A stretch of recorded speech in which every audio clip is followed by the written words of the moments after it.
2020 সালে যখন শুভেন্দুবাবু আপনার হাত ধরে তৃণমূল ছেড়ে বিজেপিতে ঢোকেন, তারপর আপনি একাধিকবার ঘনিষ্ঠ মহলে ইঙ্গিত দিয়েছেন যে শুভেন্দুবাবুর জন্যই দলে আপনার গুরুত্ব কমে গেছে।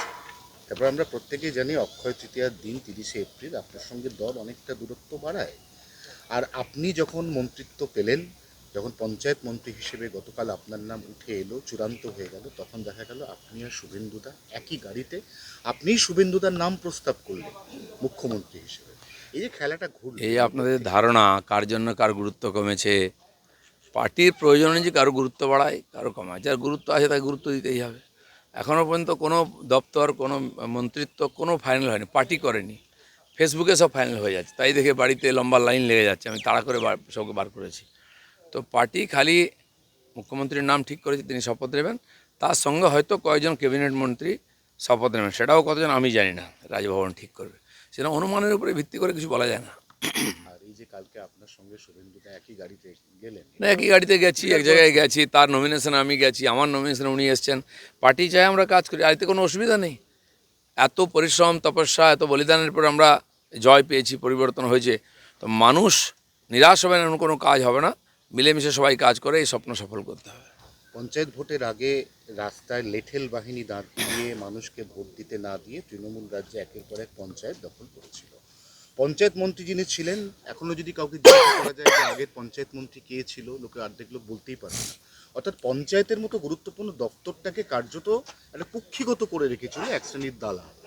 এই অবস্থায় পঞ্চায়েতের কাজটা কতটা গুরুত্বপূর্ণ, কারণ পঞ্চায়েত গ্রামোন্নয়ন কিন্তু আগামী পঞ্চায়েত সুব্রত মুখার্জির মতো একজন প্রথিতযশা অভিজ্ঞ রাজনীতিবিদকে এই দায়িত্ব দেওয়া হয়েছিল, কিন্তু কতটা উনি কাজ করতে পেরেছেন আমি জানি না।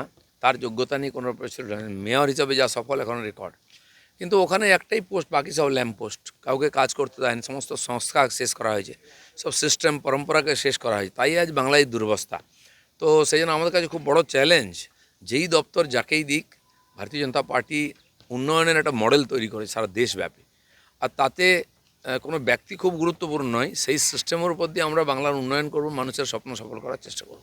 শেষ প্রশ্ন, এখনো পর্যন্ত শপথ গ্রহণ করেননি নতুন মুখ্যমন্ত্রী মাননীয় শুভেন্দু অধিকারী। তার আগে তিনি একটা স্পষ্ট ইঙ্গিত দিয়েছেন, দুর্নীতি বরদাস্ত নয়, অপরাধীদের রেয়াত করা নয়, এবং যারা এতদিন পর্যন্ত ওই আগের শাসক দলের ছত্রছায়ায় বিভিন্নভাবে তোলাবাজি, মাস্তানি, সিন্ডিকেট, অপরাধ চক্রের সঙ্গে জড়িত, তাদেরকে বেছে বেছে পানিশমেন্ট, শামশেরগঞ্জ থেকে সন্দেশখালি, কাউকে ছেড়ে কথা বলা হবে না। এটাই তো মানুষ চেয়েছিল। না না, এটাই উদ্দেশ্য, মানুষের ইচ্ছাটাই আমাদের ইচ্ছা, সেটাকে প্রতিফলিত করার দায়িত্ব আমাদের আছে। সেই জন্য খুব তাড়াতাড়ি ব্যবস্থা হবে এসব সমাধানের, এবং আপনারাও পরিবর্তন দেখতে পাবেন। আজ শ্যামাপ্রসাদ মুখোপাধ্যায়ের মাটিতে বিজেপির প্রথম শপথ গ্রহণ। এটার জন্য আমাদেরকে আর 75 বছর ধরে অপেক্ষা করতে হয়েছে। শ্যামাপ্রসাদের বলিদানকে সফল করার জন্য, তার স্বপ্নকে আমরা চেষ্টা করেছি, তপস্যা করেছি। একের পর এক আমাদের রাজ্য সভাপতি নেতৃত্ব দিয়ে কাজ করেছেন। বহু কর্মী, 321 জন কর্মীকে বলিদান দিতে হয়েছে। তারপরে মানুষের আশীর্বাদে বিজেপি এই ক্ষমতায় এসছে। সেজন্য শ্যামাপ্রসাদ মুখার্জিকে স্মরণ করছি, সেই বলিদানীদের স্মরণ করছি, এবং বহু মানুষ তারা টিএমসি না হওয়ার জন্য বিনা কারণে কষ্ট পেয়েছেন, তাদের প্রতি আমি সমবেদনা জানাচ্ছি এবং ভরসা রাখতে বলছি পার্টির, আমাদের বিজেপির উপরে। শুভেন্দুর পিএ মারা গেছে, এখানে দোষীরা গ্রেপ্তার হয়নি। বাংলায় তো রাজনীতিক মার্ডার হাজার হাজার হয়েছে, সিপিএম আমলে হয়েছে, টিএমসি আমলে হয়েছে, তার আগেও হয়েছে। তো এখনও বহু লোকের আত্মা অতৃপ্ত, কারণ তারা ন্যায় পায়নি। সবাই ন্যায় পাবে তার চেষ্টা আমরা করব।